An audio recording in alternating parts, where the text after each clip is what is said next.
एक बार एक बहुत बड़ा नेता एक साधु के छोटे से आश्रम में गया। वह साधु के बारे में बहुत सुना था तो उसके मन में आया कि मैं एक बार जा करके देखता हूँ कि लोग उसकी इतनी तारीफ क्यों करते हैं। जब वह उस आश्रम में गया तो वहाँ पर एक छोटा सा कमरा था जहाँ पर एक कालीन बिछा हुआ था। वहाँ पर कुछ लोग नीचे बैठे हुए थे और साधु जी सामने बैठे हुए थे। कुछ सवाल जवाब चल रहा था। वह नेता उस आश्रम में आया और उस नेता के साथ में 4 बॉडीगार्ड भी थे और उसकी यह आदत थी कि जहाँ पर भी वह जाता था लोग अपनी जगह से खड़े हो जाते थे और उसकी तरफ देखते थे, हाथ जोड़ते थे और सर झुकाते थे। लेकिन यहाँ पर ऐसा कुछ भी नहीं हुआ। साधु व्यस्त होने के कारण उसकी तरफ देखा तक नहीं। तभी नेता को लगा कि यह मेरी बेइज्जती है और वह इस बात से गुस्सा हो गया। नेता ने थोड़ा गुस्से से साधु की बात को बीच में काटते हुए कहा कि मैं आपसे कुछ कहना चाहता हूँ। साधु ने उसकी तरफ देखा और बोला, आप थोड़ी देर रुकिए, पहले मैं इनके सवाल का जवाब दे दूं, उसके बाद मैं आपसे बात करता हूँ। तब तक आप अगर चाहे तो आप बैठ सकते हैं।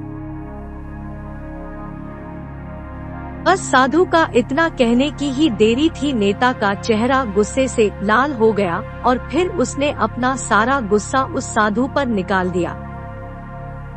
अभी तक वह नेता बहुत तमीज से आप कह करके बात कर रहा था, लेकिन अब वह तू तड़ाक पर उतर आया। नेता ने उस साधु को कहा, तुझे पता भी है मैं कौन हूँ और तू किससे बात कर रहा है? साधु ने उसकी तरफ देखा और कहा, मुझे इससे कोई फर्क नहीं पड़ता है कि आप कौन हैं, लेकिन आप जो कोई भी है, अगर आप चाहते हैं कि मैं आपके सवाल का जवाब दूं या आपसे बात करूं तो आपको कुछ देर रुकना होगा। और साधु की यह कहते हैं नेता गुस्से से पागल हो गया और वही सब के सामने चीखने चिल्लाने लग गया। मैं तुझे तेरी असली औकात दिखाऊंगा। तूने मुझसे पंगा ले करके ठीक नहीं किया। तुझे पता भी है मैं तेरे बारे में क्या सोचता हूँ। साधु ने फिर से नेता की तरफ देखा और बड़े ही प्रेम से कहा कि मुझे इससे कोई फर्क नहीं पड़ता कि आप मेरे बारे में क्या सोचते हैं। आप जो चाहे वह मेरे बारे में सोच सकते हैं।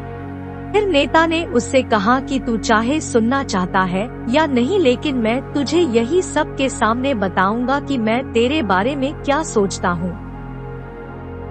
कोई साधु नहीं है, तू एक बहुत ही घटिया इंसान है। तू एक ढोंगी है, पाखंडी है और यहाँ पर जितने भी लोग बैठे हैं उन सबको बेवकूफ बना रहा है। तेरा बस एक ही मकसद है, इन लोगों की जेब में जितना भी पैसा है वह सब तेरे पास में आ जाए। तो अपने फायदे के लिए इन लोगों का इस्तेमाल कर रहा है और अब मैं तुझे नहीं छोड़ने वाला हूँ। पूरी दुनिया के सामने तेरा पर्दाफाश करके रहूंगा। लेकिन उसके इतना बोलने के बाद भी हल्की सी मुस्कान उस साधु के चेहरे पर बनी ही रही। यह देखकर वह और भी तिलमिला गया और उसने कहा, अब बहुत हो गया। अब मैं यहाँ 1 मिनट भी नहीं रुकने वाला, लेकिन अभी भी तेरे पास मौका है। अगर मुझसे माफी मांगनी है या मुझसे कुछ कहना है तो कह सकते हो। इतना सब होने के बाद भी साधु के चेहरे पर एक मुस्कान थी और वह बिल्कुल शांत था। और फिर उन्होंने अपनी आंखें बंद करी और फिर साधु ने अपनी आंखें खोली, हाथ जोड़े और कहा कि मुझे आपसे कोई गिला शिकवा नहीं है।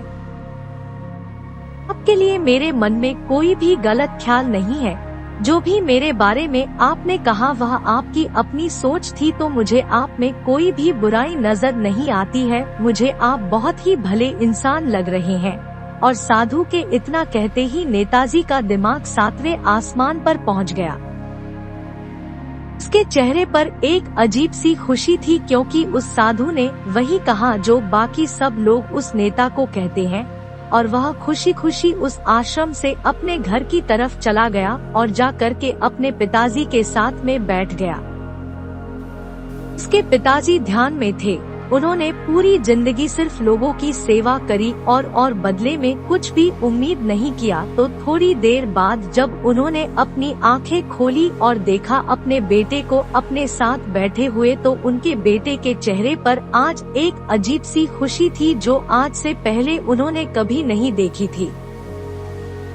फिर उसने एक एक करके सब कुछ बताया कि आज क्या हुआ, किस तरह से वह आश्रम गया और वहाँ पर क्या हुआ, उसने क्या कहा और साधु जी ने क्या कहा।